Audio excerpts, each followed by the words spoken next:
As we begin, I would just like to introduce our first speaker today. We will begin with the first sharing by Father Chetan, who will be giving us an overview of the encyclical Fratelli Tutti. Father Chetan is a priest of the Archdiocese of Delhi and has been associated with youth ministry even before he joined priesthood as the youth president of his home parish in Udupi, Karnataka. He has been a priest for 14 years now, of which he has been in charge of youth ministry for about 10 years at various levels. He was appointed the Archdiocesan Youth Director for Delhi in 2010, then the Regional Director in 2014, National Chaplain of YCS YSIM, a students' movement in 2015, and then the Executive Secretary of CCBI Youth Commission in 2016. He's currently also taking care of the CBCI Council for Youth since the last 1 year. He is therefore also the National Director of Indian Catholic Youth Movement and has traveled to various countries across India to attend and address various groups, gatherings of young people. He is known for his skills in art, graphic designing, as well as mentoring. He is a popular resource person and guide not only for young people but also priests and religious. At present, he stays at Bethania, the National Youth Center of CCBI Youth Commission in Delhi. So we welcome you, Father, and over to you.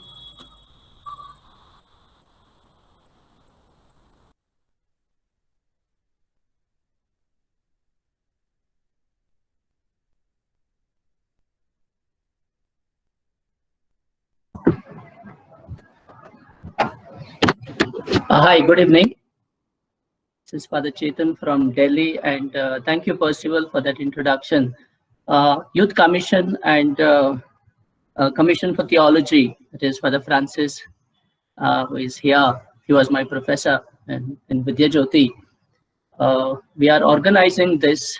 I don't call it a webinar, but we have been organizing a series of training programs. So we thought it is a kind of understanding the whole encyclical. I attended one or two last week itself. NBCLC had organized one, and there was another organization which organized a seminar on this encyclical. It was a very general understanding that what we should do. Actually, all of us know what we need to do. And all that is there, like Justice Kurian said the other day, all that is there in Fratelli Tutti, there is nothing new.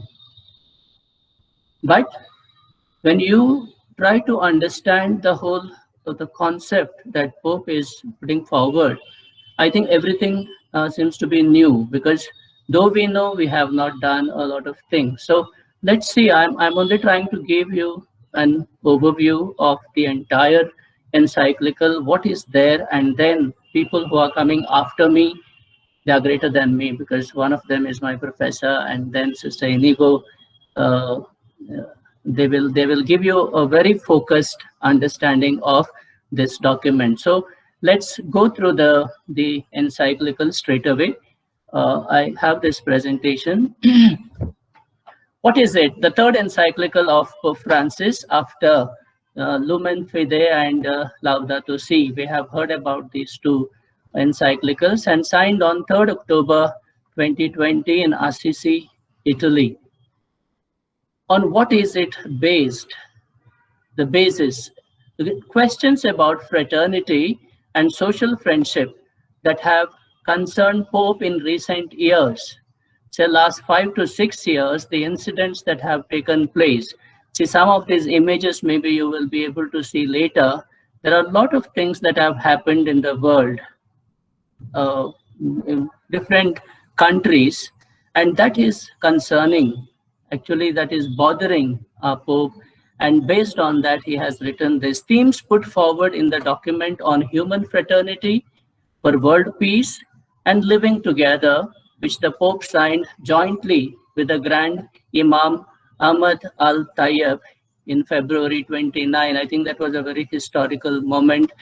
Not just one, there have been so many such historical incidents with Pope Francis, but that was one of those where friendship is extended to Muslims, and something beautiful has happened definitely after that.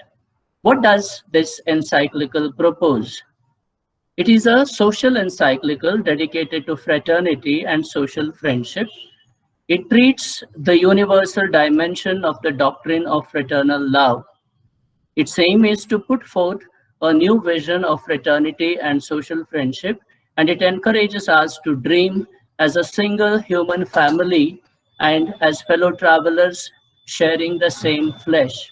So these are the things that will run through the, the encyclical. To whom is it addressed? To all people who accept this reflection, an invitation to dialogue. If it is not only meant for us Catholics, it is meant for everyone, provided we have this openness to dialogue. Now, this is the encyclical. There are 8 chapters altogether, introduction and the chapters I have given there. Dark clouds over the closed world, that is where he begins and talks about the Good Samaritan in the 2nd chapter, envisaging and engendering an even world, a heart open to the whole world, a better kind of politics. There are a lot of such things, chapter by chapter. It's very interesting. I think later when our speakers give you a very focused understanding, you will understand what these topics are. Next. Where does the title come from? Because most of the encyclicals, we have a Latin name, and I think Fratelli Tutti is Italian, is an expression of St. Francis of Assisi. There were also concerns raised by some people, why only... Excuse me, are you doing screen sharing? Yes, yes. Okay, so because I cannot see anything, so okay, I'll go out and log in. Sorry. It's okay, it's okay. Yeah, yeah. Thank you. Thank you. So he proposed a way of life marked by the flavor of the gospel. This is St. Francis of Assisi. He invites all to a love that transcends the barriers of geography and distance. I think that is given in the introduction of the encyclical beginning itself, how St. Francis of Assisi went out of his way, and not only calling sun and moon brother and sister, not only that, even to the fellow human beings, how he proposed a new way of living. This is the first chapter that talks about dark clouds over a closed world. Now, what are the trends that Pope talks about in this first chapter? It is about despair, it is about discouragement, it is about polarization, it is about discarded, sacrificed people, it is about inequality where human rights are not equal, and it is also about weak spiritual values. Now, these are the clouds that he talks about. And in this very chapter, there are these terms that you see on the screen. There are 4 important terms. There is a manipulation of these words on liberty, on justice, on democracy, on unity, and Pope very boldly he talks about these terms. And you see those pictures are self-explanatory, where we also have but sometimes it looks, when you read the whole encyclical, it looks like Pope has written this encyclical keeping our Indian system or the politics or what is happening in our country at the moment in mind. He has kept and written, though he has kept in mind the entire world. But then it looks like that because things that are happening in our country are very obvious in the encyclical. The road we must travel is that, go back. The road that we must travel is that of closeness. It is the culture of encounter. There has to be a kind of encounter, and that is what Pope is proposing. So these terms are very important, these 4 terms, and these are not taken care of. When we talk about brotherhood and sisterhood, I think these 4 points, especially liberty, justice, democracy, and unity, we need to take care of. Only then there can be brotherhood and sisterhood. In the second chapter, he talks about the famous parable, that is the Samaritan, the Good Samaritan, and he says, stranger on the road. The image is very, powerful there. And these are the modern Good Samaritans. We go next. Who are the other characters that Pope is asking us? It is not only the Samaritan, Good Samaritan who came there. Who are the other characters in the parable of Good Samaritan? There are the assailants, those who pass by on the other side, the wounded and the abandoned victim. These are the people who are there in the parable. Which of these persons do you identify with? That is the important question that is there in this chapter. Which of these? Am I the person who was assailant there, or am I the person who is walking the other side, or am I the victim? I can be the victim also, because later in the encyclical he talks about migrants, he talks about young people, he talks about elderly people. Now these are, I think, Pope has in mind when he talks about wounded and abandoned victim. Now, Good Samaritan is repeated every time. It is not in the gospel that we read. Every day you walk on the road, there are people, there are victims there. But then the question that the last slide you saw, am I a Good Samaritan for those people? That is the question we need to ask. Appears?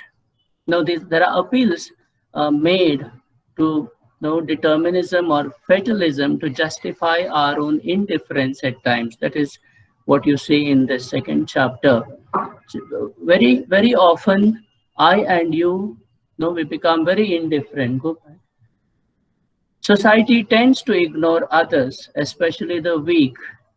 Later, we will hear about the unborn and the elderly. The world allows and encourages social exclusion. With media, there is an entire chapter or a section in the encyclical where he talks about digitization, how emoticons or how messages and many other such things are not actually bringing us closer or bringing us together, but they are creating a kind of social exclusion. And we are also witnessing social and political apathy. Now that is how the Good Samaritan is repeated, and every time you hear about the story that is being repeated, we need to ask that question, am I a Good Samaritan, or am I that person who walked the other way, who was very, very indifferent?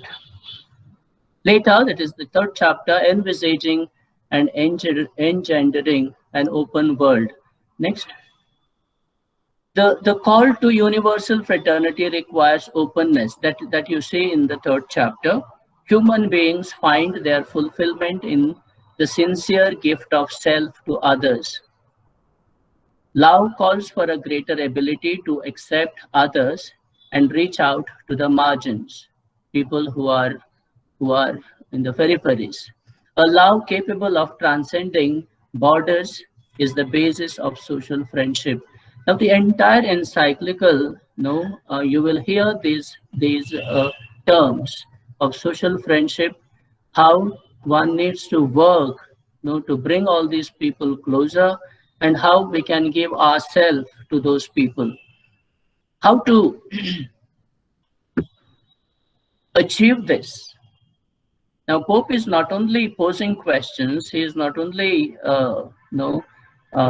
telling us about the problems that are existing, but then there are also suggestions, there are also things that he talks about how to achieve this by thinking, in acting in terms of community. That individualism has to go slowly, which is there now, and it is catching up all the more these days with digitization. That is first thing that when we talk about community, when we do a lot of things in this kind of fraternity, the whole thought of fraternity comes there. By combating the structural causes of poverty and inequality, when there is poverty, when there is inequality, I think we forget about brotherhood and sisterhood. And that is where the isolation comes. Poor people are not there. And then when human rights are not given, when there is inequality, there is a big problem where we cannot talk about brotherhood and sisterhood. By requiring the state to be present and active and to invest in assistance to the vulnerables, which happens maybe some places, which doesn't happen, at least in our setup here in our country. That is why I said I think Pope must have also kept India in mind when he wrote this encyclical, because state does a lot of things, but then you see when you go out on the road, when you see near the signals, under the flyovers, when you see those people, we do not know whether state is really working on these vulnerables. I must also tell you an incident that I read recently in Delhi. It came in the newspaper. There was this was on human trafficking. There was a boy who was abducted from somewhere at the age of 6 or 7, and then he was told by his abductor that he is going to teach him some kind of music, and then he kept him with him for about 2 to 3 years. Though he taught him a little music, but then he was abused those days, and then he forced him to change his gender, and then forced him to beg on the streets near a flyover. This boy tried to escape 2 to 3 times, but then in vain, nothing happened. And then finally, recently, through someone, I think through some NGO, he was able to contact this human rights cell of Delhi government or some other body of the government. And then this whole story, this whole racket was exposed.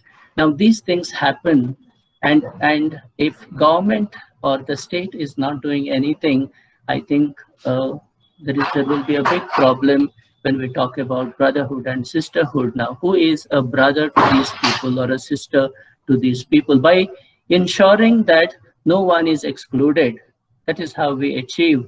Is it possible for us, when we talk about big things, big society, but then we need to talk about our own family and community when we talk about people who are excluded? By re-establishing or by establishing a real and lasting peace based on a global ethics of solidarity and service. Peace is a culture. I think we need to work on this. Today, if you see, there is even the agitating farmers here. And because of that, on 26th January, what happened? How someone else misguided or misused. And then what is happening in Nigeria and Middle East and our own neighborhood, a lot of other places, you only hear about a lot of violence. And when there is violence, I think we cannot speak about equality. When there is violence, there is no brotherhood, there is no sisterhood. The next chapter is about heart, open to the whole world. What actions work in favor of universal fraternity? There are 3 points in this next chapter. The first one is about welcoming, protecting, promoting, and integrating migrants and all those who are on the margin. There is a focus on migrants, maybe because we have heard a lot about these people the last year. Especially in our country, those images are very fresh when migrants from our capital city were walking back to their villages, and not only here, from Syria, war-torn countries, people going to Europe and many other countries. And Pope definitely made an appeal those days. And I have read it in some places that most of these European countries, they kept a few migrants in their place and helped them. But then countries are, so there is a focus on migrants, but then he talks about the people who are on the margin or who are on the peripheries. The second one is what works on in favor of universal fraternity is becoming more aware that nowadays either we are all saved together or no one is saved. In the encyclical, Pope also talks about COVID pandemic.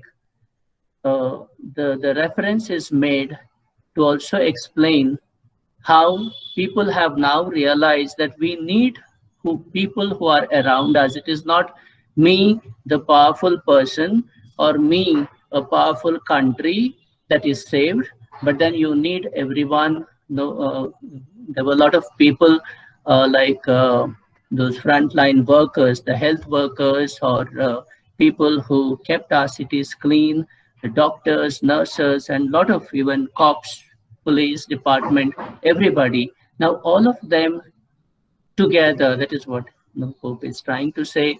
So that is where the concept of brotherhood or sisterhood comes.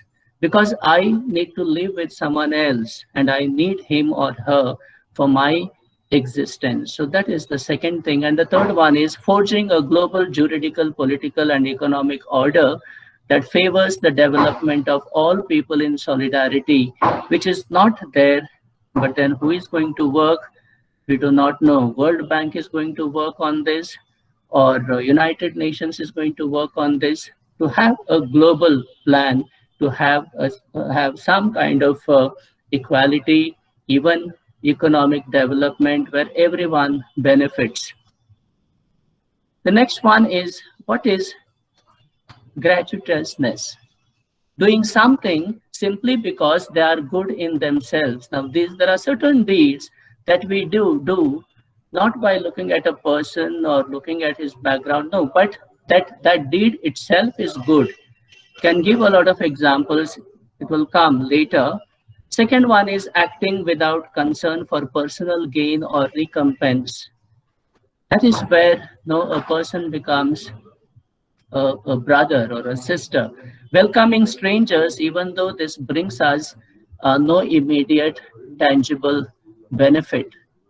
I think this happened when a lot of strangers, especially when the migrant issue came up, a lot of people were accommodated by other people now for whom they were strangers. But then it doesn't bring us any benefit. I know in Delhi, a few people, now they are coming back, they are given a job straight away. There are some sisters who are taking care of them. Now, these people do not know each other. They have no job, they have nothing, there is no income. So someone, though they don't require a person to work, but still they are giving them a job so that they get something. So that kind of understanding is necessary to achieve brotherhood and sisterhood, fraternity. Okay, next. Next chapter, he talks about better kind of politics. I have another 10 minutes, I'll wind up. If we are not able to complete all the 8 chapters, this is a kind of overview I'm giving so that we know what is there in the encyclical, but later our speakers are going to explain to you about this in a very focused manner. So what is this better kind of politics? Next. One that truly promotes the common good. We do not know, you need to reflect on this, whether our kind of politics that is there in our own countries, our own states, does it truly promote the common good, or it only promotes the common good of a few people? One that does not seek merely to gain votes. Most of our programs, political programs, when I say, even when it is presenting the annual budget or announcing a few policies, they always keep in mind the elections that are going to come, and then accordingly, because it is to gain some votes, populist measures that our politicians always work on. One that serves as a chance for personal growth. A person who has nothing, maybe a poor person, a farmer or someone else, he grows. We see a kind of personal growth. That kind of politics is a good politics, that Pope says, one that promotes an economy that favors productive diversity and business creativity. There is no unhealthy competition here. You may have read during the COVID pandemic, that period, some people became super rich. Now, how did they get there? We do not know. What are the means used? We do not know. When everybody, like laborers and migrants and people with small businesses, everything went down. Everyone in a way became very poor or lost their jobs. Some people simply became very rich. Now that kind of imbalance is there. That is bad politics. But then if government helps everyone to come up, even when there is a pandemic, even when there is a war, when there is something, some natural calamity, government policies should help all those people who are affected to grow together. And finally, one that is far-sighted and capable of a new integral and interdisciplinary dialogue. Dialogue has to be there everywhere. If there is no dialogue, we are not able to understand each other. The next chapter is all about dialogue that Pope talks about. Without dialogue, I don't think we can understand each other. It is not only different religions, it is also about individuals. So dialogue and friendship in society is necessary, and that is what Pope Francis has done when he went to Russia, when he went to Middle East, when he went to many other countries, many other places.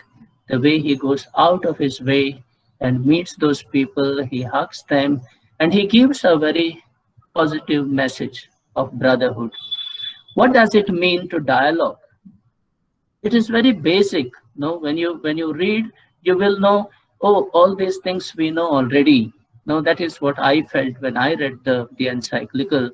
But then when you reflect a little more, you understand, yes, but then I know, but I have not done much about it. So approaching, speaking, listening, looking at, coming to know and understanding, and finding common ground. That is the dialogue. Now, these are the components of a dialogue.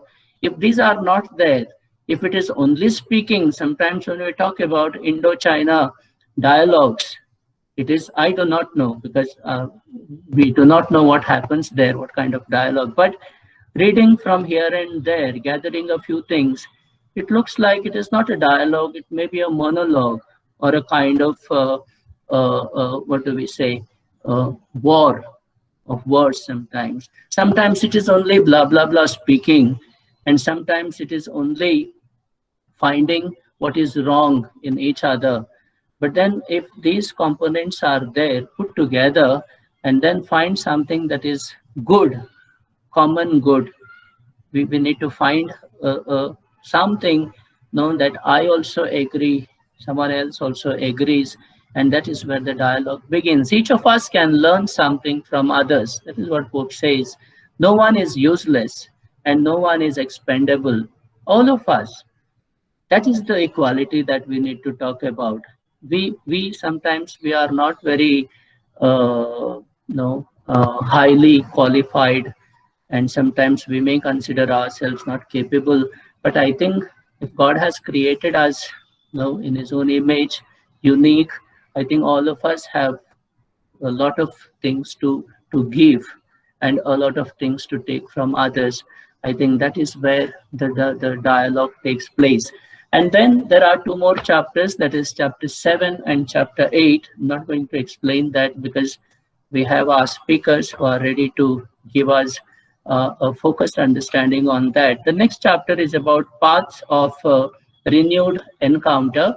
And the last one, that is chapter 8, is about religions at the service of fraternity in our world. So religions have a very important role to play, because sometimes religions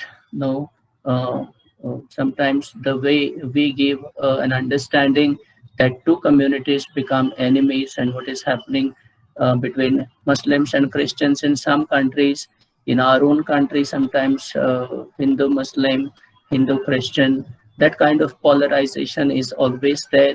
And that is where religion has to play an important role to promote brotherhood and sisterhood. The moment we try to understand people, as Pope, right from the beginning, from the introduction till the end, he says, they're all same flesh, same blood. It's only another person there, another individual.